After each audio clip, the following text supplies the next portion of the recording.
what I plan on doing here. But the first thing I want to talk about is to welcome you guys to one of the best career choices on the planet. The ability to create worlds, fashion fantastic characters on crazy wild adventures. There's no other place I'd rather be. So if you guys are contemplating a career in animation, games, comic books, do it. Do it. And never look back. Because it is the only job on the planet where you get to use your imagination 24/7, every single day, where daydreaming is part of the job and collecting toys and comic books is tax deductible. Okay, so one of the reasons why I wanted to kind of dive into this is to see if we can utilize some of the very, very cool build tools that Epic have kindly provided us in Fortnite's creative mode. This stuff is awesome, guys, and I cannot tell you guys enough how very similar it is to kit bashing or level prototyping when you get into a game studio. One of the reasons I got really sort of hyped about this is we used to do the same kind of thing at Electronic Arts when we were prototyping games. At EA, we have access to something called the Ocean Database. Or we used to. I don't know if it's still around, but it was an awesome, awesome resource. The Ocean Database contained all the props, all the characters, all the animation libraries, materials, shaders from almost every game produced by EA. So when we're in the pre-production phases of developing a game, instead of wasting precious time building out a proxy character, rigging it, skinning it, animating it, getting it all operational, we just grab, here we go. We got a pedestrian over here. We got business guy over there. We've got SWAT team over here. And we just grab these bits and pieces and we put together a scenario. We could have taken, I'll give you a contextual example. So I took police officer character models from Need for Speed Underground. That really didn't do anything, but I needed a prototype of bank robbery. So they were there, and I grabbed animation libraries from a variety of different games. For example, one of the police officers had to get shot. One of the criminals had to tackle one of the police officers on their way charging out the door, right? So I grabbed an animation library from NFL football, right? And cut and pasted a little piece of animation in there, and away you go. So what the creative mode provides is a wonderful opportunity to prototype your ideas in a fashion that you can transfer over if you ever end up in let's say when you guys end up in a video game studio, right? All right, so let's pop in. I did a little bit of preliminary exploration, but let's see if I can talk you guys through this. So a lot of you guys might have popped into Creative and played some of the other featured content from some of the other level designers. Let me turn the volume down here a little bit, right? Not that much. Want a little bit of the cool kind of dramatic cinematic music. It just sort of sets the tone. All right, so let's close out of this. All right, yeah, I know, default character, I know. My boys are constantly making fun of me. My youngest might pop in here because he's just probably seen me flag up as being available, and he's probably going to send me a party request of some kind. But I just wanted to pop in here really quick and talk a little bit about creative mode. Now, you got two different servers you can choose, the play server and the create server. I haven't really tried the play server, but I'd imagine this is populated by libraries of levels and content created by the community. I'm not interested in that at the moment. I want to create my own. So I'm going to pop into creative here. Now, the one thing that I have figured out is I've been trying to set up my own creative hub where I can link various different islands to one central area. So kind of like controlling my library. But apparently, the only way you can do that is if your island is published, and then you get provided what's called an island code, and you punch that island code to activate your Rift. It'll make more sense when I pop in here. But to be able to publish your island, you need at least 1,000 subscribers on some sort of social media platform. Yeah, I hope the Epic guys change that, because this is a wonderful opportunity to even just to create a library of levels for you and your buddies, right? You and your friends. It doesn't have to be published. It doesn't have to be out there. It could be your own private kind of stash. Okay, so the other thing that I find incredibly fascinating about using this as a creative tool, because of Epic's astounding work on crossplay, I can sit here and develop a level prototype on my PC and then go inside and further work on it on the PS4 or on the Xbox, or if I find a quiet moment in the back garden, pop open my iPad Pro, log in, and continue to work. That sort of connectivity is really sort of valuable when you're trying to do some really quick level prototyping and you're in the flow of an idea, and et cetera, et cetera. What I'm going to do, first of all, is something that may make a few of you guys shudder.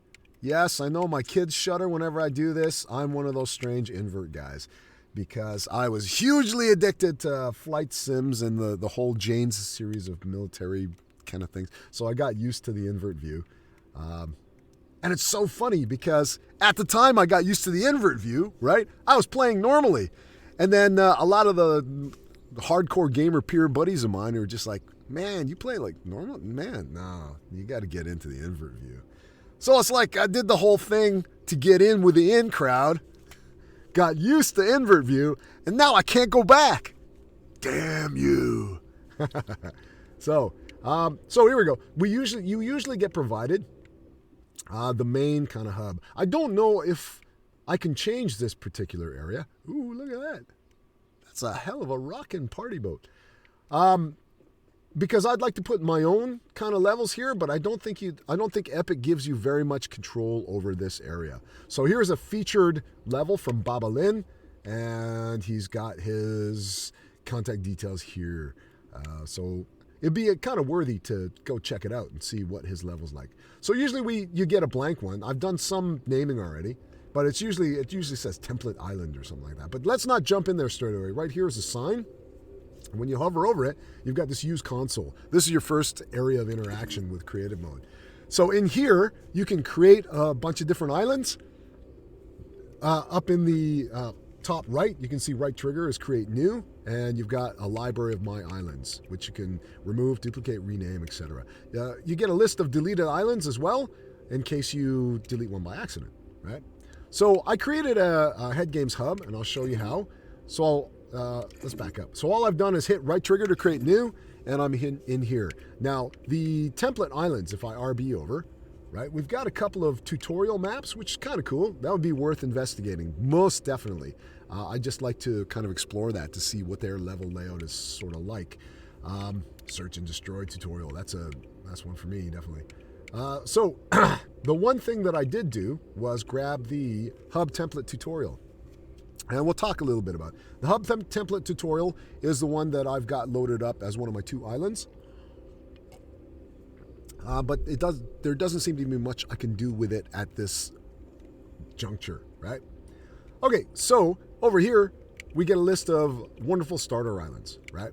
So what I'm going to do is, one of the things that I'm concerned about is when I created one of these starter islands, it seemed to use up quite a fair chunk of memory, and we'll talk about memory as well. And as well, the layout of certain islands is very limiting in terms of size. So the idea for me is that we could get into creative mode, either as a class or with my family, and we could stake out our corners of the island and then declare war on each other, right? But it doesn't seem to be conducive to that. I'm going to create a new one, Black Glass Island, just because I've been curious to see what this looks like, right? So I'm going to rename this because I am thinking about this television series that I'm sort of prototyping CG assets for, right? So I'm going to see if I can use this area to represent Rigel 1, right? I know, it's a placeholder name. Okay, so I'm going to confirm that by hitting Next. Now, the one thing I wanted to see was how many of these islands I can load up in my inventory. Apparently, according to what I've found online, you only have the ability to store 4, right? So we got 4. Let's create another couple, right? I'll do an Animechanics 1. Yeah, let's go back. So I like to keep the same naming convention, so I'll do an Animechanics 1 episode 2, right? So let's try that, right? So let's... what I want to do is I want to compare the difference between this grid island and this flat grid. Now, I think I've created the grid island, a flat island of grid squares. I want to see what the difference is with the flat grid hub. and see what's going on there, right? So I'm going to name this Animechanics 1. I can't remember if I used an underscore. I think I used an underscore, and there was an introduction, and so this will be EP2, right? One of the things you got to get used to is name everything, guys. Getting used to sorting out your naming conventions, even with temporary names, is really sort of one of those undervalued skills that's needed inside of a game studio, right? So let's check this out. So we got Animechanics 1. Yeah, I used a hyphen. That's okay. I should be using underscores anyway. Let's see if we can add one more area. I'm going to call it Hype Rigel 2 with a hyphen. Okay, so let's see if we can add that as a... I wanted to check this out as well, right? So let's see. So we've got Hype Rigel 2. Let's see if we can add that. No, it doesn't look like it wants to. Well, let's see. So it's attempting to load the island. So maybe I can create it, but, well, hey, we can do more than 4 islands. That is great. So we've got,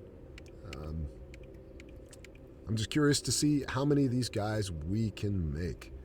So I'm just going to really quickly rename this to get the naming conventions. I'm a big stickler for naming conventions. Right, let's confirm that. Right, cool. So let's hop into the hub. So that's a nice little library area where you can keep yourself organized and create a variety of different islands. All right, so let's wander in here and see what we get.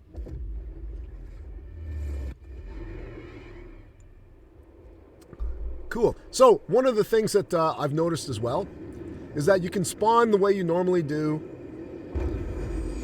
sort of as if diving out of the battle bus. But what I might do is create a player spawn point down at the bottom, just to kind of avoid this rigmarole of having to wait until you get to ground level. Okay, so in this template island, these are some of Epic's settings. If you are looking ahead to publishing your island or your hub, these are specific rules that are put in place by Epic. Now, there are a number of different reasons for this. It's not like Epic wants to be hardcore on you and just say, hey, we're going to kind of encumber you with all these rules. No, a lot of these have to do with achieving a particular frame rate.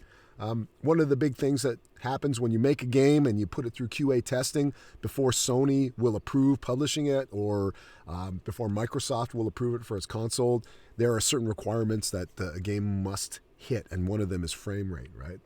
A number of different things, right? So a lot of these things are to kind of help facilitate. For example, use 35,000 memory or less. That's a technical kind of, not limitation, but a technical rule that you need to follow, as well as a few other legal kinds of things, like no inappropriate Easter eggs, no copyright material. These are, generally recommendations from the legal department and things like that, as well as advertising and, that kind of thing. We won't spend too much time here. Okay, so I haven't done anything to this yet because I thought I'd walk you guys through my kind of journey. Generally, when we come in here, this is what you get, except these areas won't be renamed. So one of the things that I've come in and done first is to just turn that zone off, right? And I've just come over here. This was named template something or other. I don't know what it was, right? So as you approach it, you'll get under your target reticle, the customized billboard, right? So that's all you do. You can choose your text size, et cetera, and justification, font, show border, all this kind of stuff in which to sort of customize your billboard, right? Now, the one thing I'm curious about, set text visible when receiving from no channel.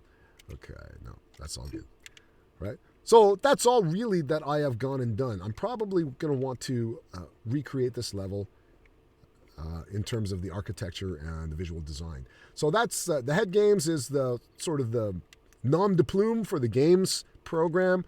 And then over here is that Animechanics, which is not only the name of this stream, but the nom de plume for the animation program as well. Now, the idea was that each level group would have their own rift leading to their island. So year 1 over here, year 2, year 3, etc., etc. Or should it be modules? Subject modules. So we have environment and level design, which would be one. There'd be character design and animation would be another. Yeah, I don't know. It'd be interesting to sit and figure out how I want to set this up. University of Wales, TSD, there. And then a couple of areas for prototyping where you can just jump in and just muck things out, right? But I do not know how to connect these guys to islands within my own library, if that is even possible, right? So I don't think that's possible at the moment. There's nothing out there. Oops. I'll talk about that in a sec. There's nothing out there in terms of the internet and sort of guides and things like that that explains adequately how we can hook these guys up. So I am assuming that we can only hook these up with island codes to commercially published islands. But see, even when I float the reticle over here, I'm not getting any kind of option to edit this, or if I'm over the signpost, nothing. So I'm in the process of investigating that to try and figure out what's happening there. So let's let's hop back out and we'll kind of get into sort of building. Oh, you can customize the light. That's cool. Maybe a red-orange would be good. Okay. That's cool. Oh, it's customizing that light. Okay, never mind. All right, so that's that. Now, it would be nice if we had some sort of a rift that would allow us to get back to our central hub. So let's just do it the hard way, and let's go back to our hub. So I'm going to talk a little bit about the creation tools and why they're so awesome, right? So the hub is a little bit useless at the moment. So let me, I did want to take a look at Hype Rigel 1. Let's take a look at that one. And I'll talk a little bit about sort of the creative ideation process when we get down there. Ooh, this is cool. I don't mind initially flying in because it gives me a good overview of the level. Straight away, I don't like it.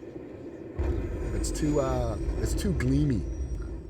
No, but the simple chrome material, it's not really.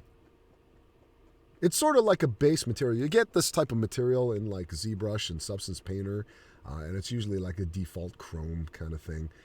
So it looks very, very CG. It just looks like island rock props that have been decked out with material. So let's get out of that. Whoops. Let's get out. And I'm going to pop into, let's see, that was Rigel 1. Rigel 2, I think, was the flat. Let's go into Animechanics 2, because that was the flat hub. I wanted to see what the difference was there. Okay, so I don't know how I ended up going on Baba Lin's ship. I don't know if that's a prior engagement with Epic or if it's within my own settings or what is it? I'm not sure. Okay, so we got more of the, oh, I see. So we got all that basic stuff that was provided on the template hub up here. Okay, so let's fly over and then check it out. So how we fly over there is we just double tap A, like it says in the instructions. Navigation's kind of weird, so it took me a while to get used to. Inside most first-person shooter, or even in the keyboard controls for the Unreal Editor, it's WASD, and then Q and E, I think, are up and down. So in this way, I've just got to sort of orient my flying, I think. It's a bit odd to get used to. Initially, I set my flight speed. Let's set my flight speed to 1. Just makes it easier to kind of get used to, right? So are there options here for me to be able to change this? No. So I'm actually going to investigate that on the internet because it's something that I'd like to see if I can do. So let's pop down here. Oh yeah, I want to come up here and turn that zone off. What is that zone for? I'm not entirely sure. So something else to kind of investigate. But let's go over here. Let's turn that zone off, right? And then we'll double tap A and we're back down. So I'm going to hold the Y key. Now, straight away, we've got bunch of really, really cool options. Copy, cut, delete, select, phase, flight speed, etc. options. Let's take a look at the options in terms of... So here we have another option to be able to adjust a few things. One sec, guys. I'm going to hit be right back. Yes. What? Hello? Where are you? Oh. Yeah. No, I'm just streaming at the moment. And then I'm just going to look for the scissors. What's that? No. No, if it's not over there by the printer, no, I don't. Okay, I can go pick up some more paper later. Okay.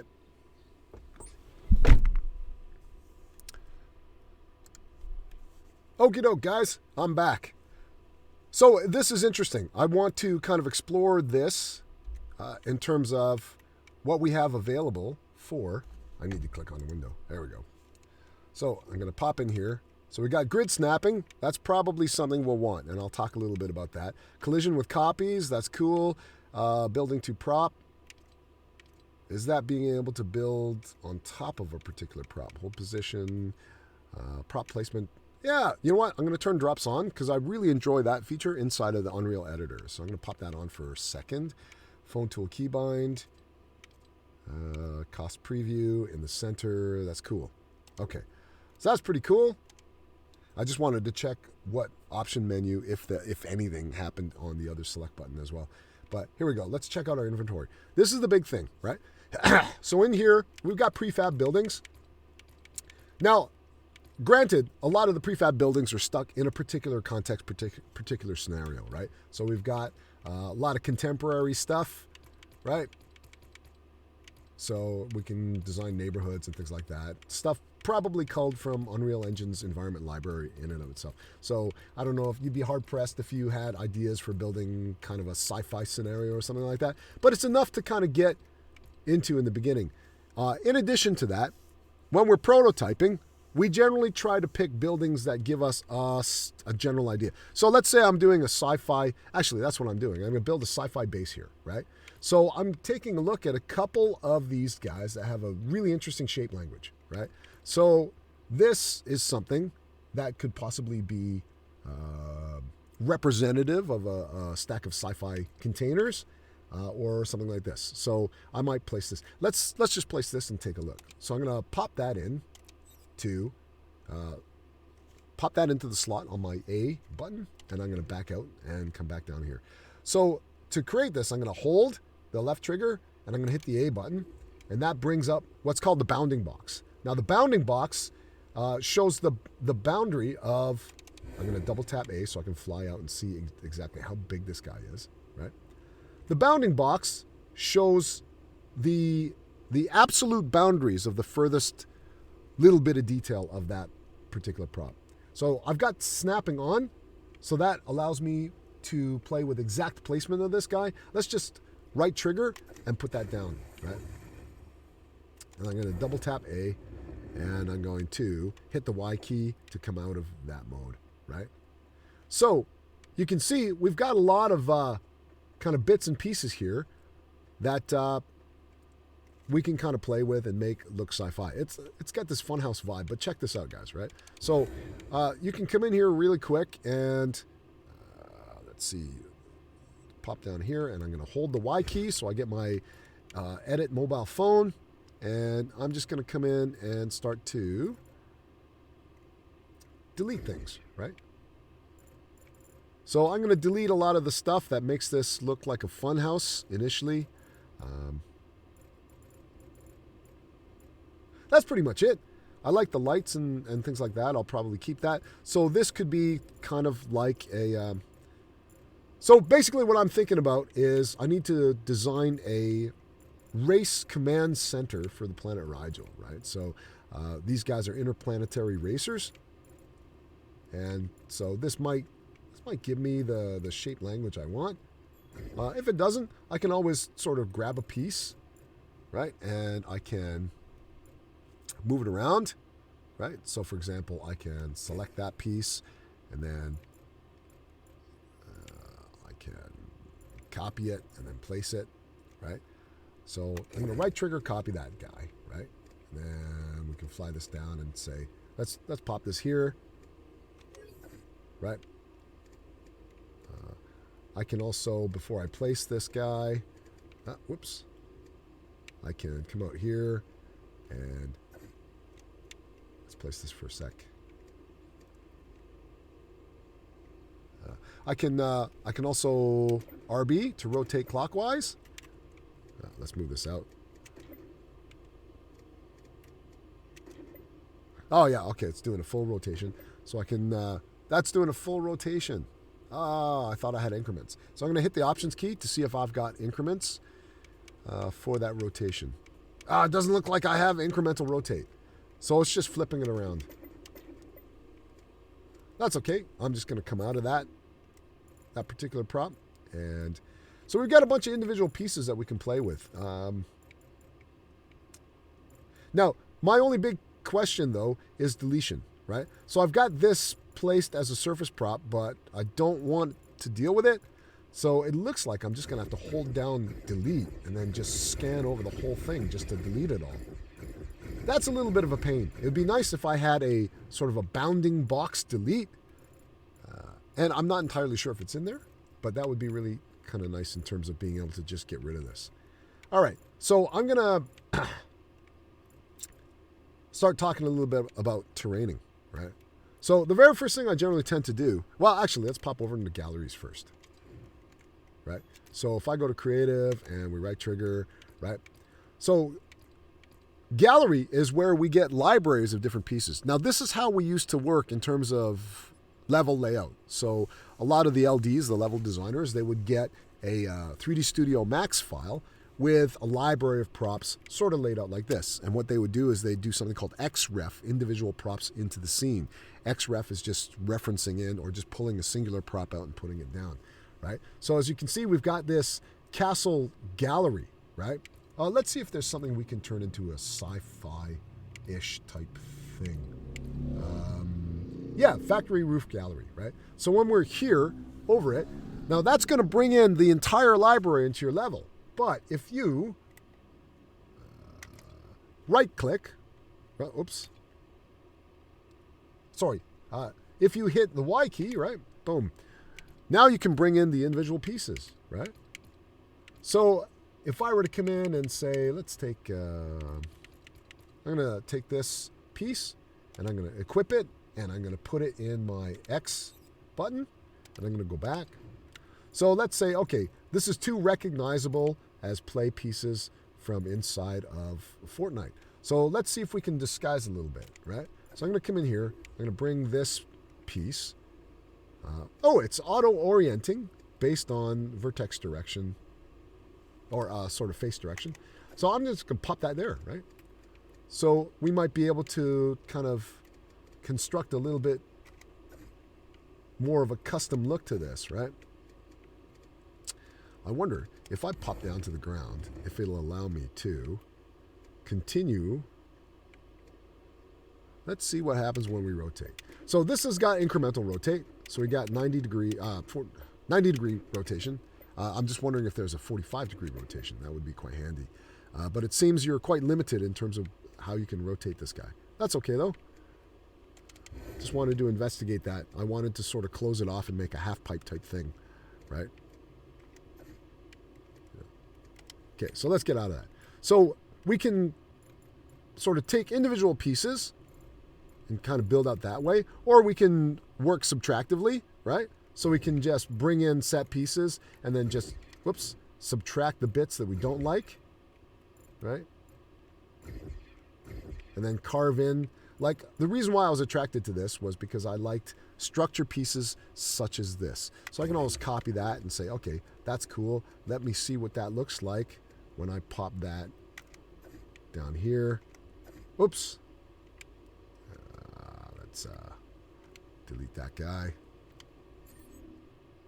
Okay, so, and I want to bring, let's just come over here and we'll copy this guy again and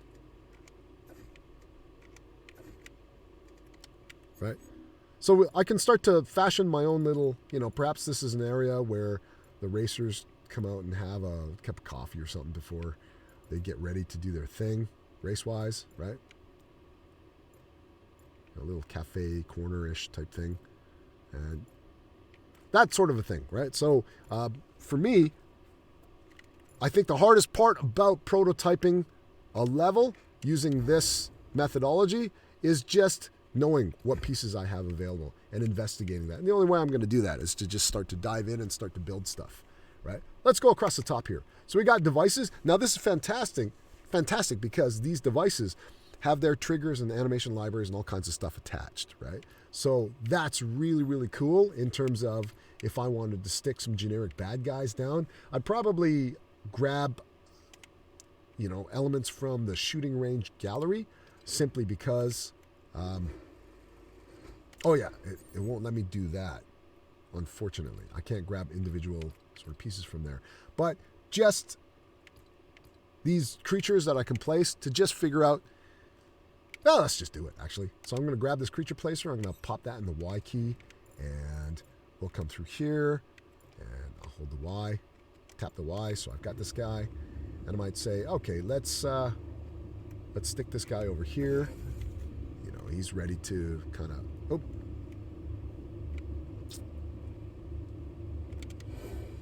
I thought I had the drop set.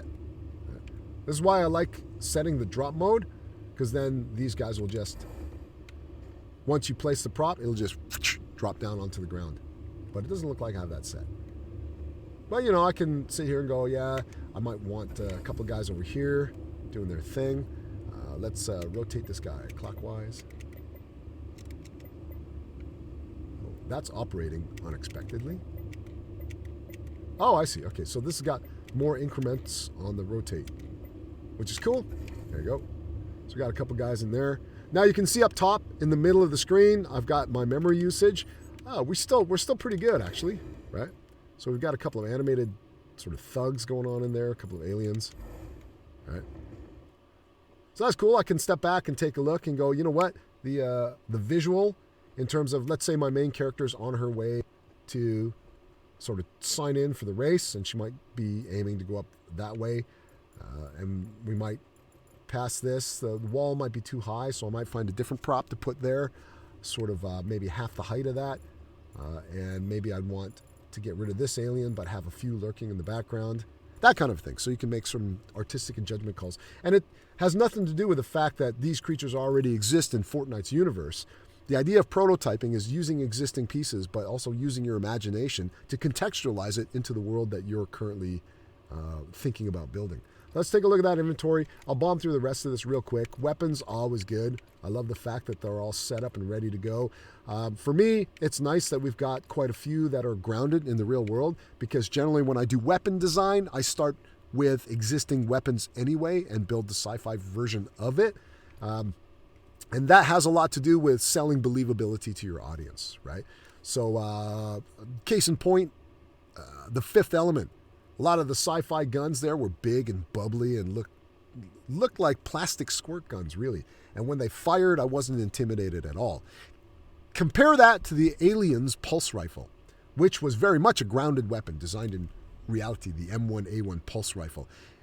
By far, for me, was the best sci-fi automatic weapon in history. And it just felt intimidating and it felt tough.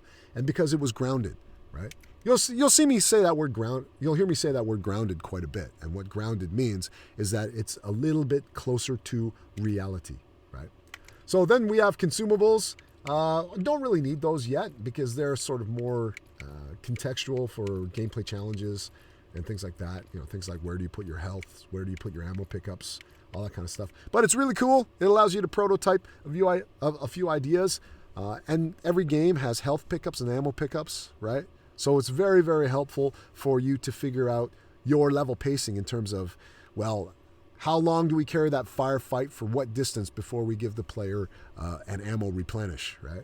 So that kind of stuff you can play test. Because if you put an ammo replenish too far and it ultimately results in player frustration, they're just going to rage quit. And then that's it. They'll never play your game again, which is kind of not what we want, right? The difficulty of things like that is deciding the balance between, have we challenged the player enough to make that victory rewarding, or have we crossed over into the land of frustration where they rage quit? So finding that balance is a difficult thing, right? So that's cool. That's the basics for now. I'm going to back out of here and head back to my hub, right? There are a couple of islands that I do kind of want to delete. But it's fantastic. I love the fact that, let's try adding one more island and see what that gives us. So I think the grid island, for me, is the best place to start, and it sort of represents what you get inside the Unreal Engine.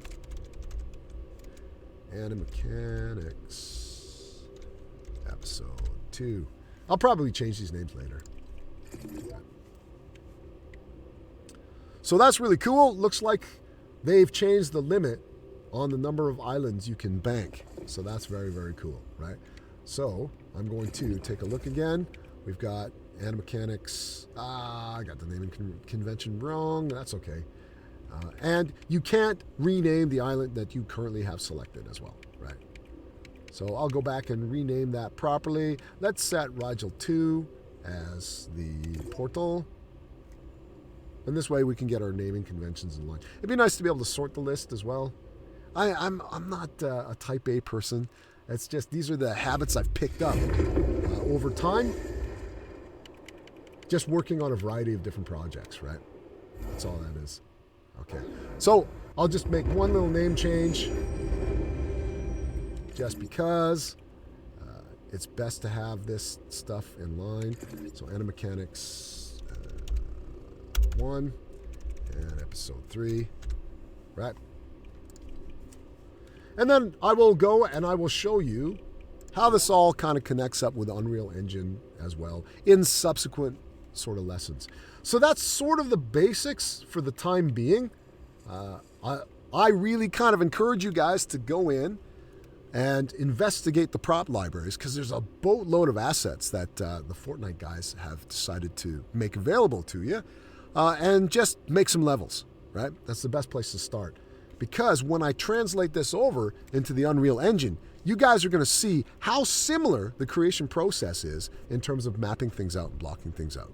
So I will leave it at that, because it is a Saturday and I'm going to go out there and enjoy my Saturday. But thanks for checking in, and I will talk to you guys later.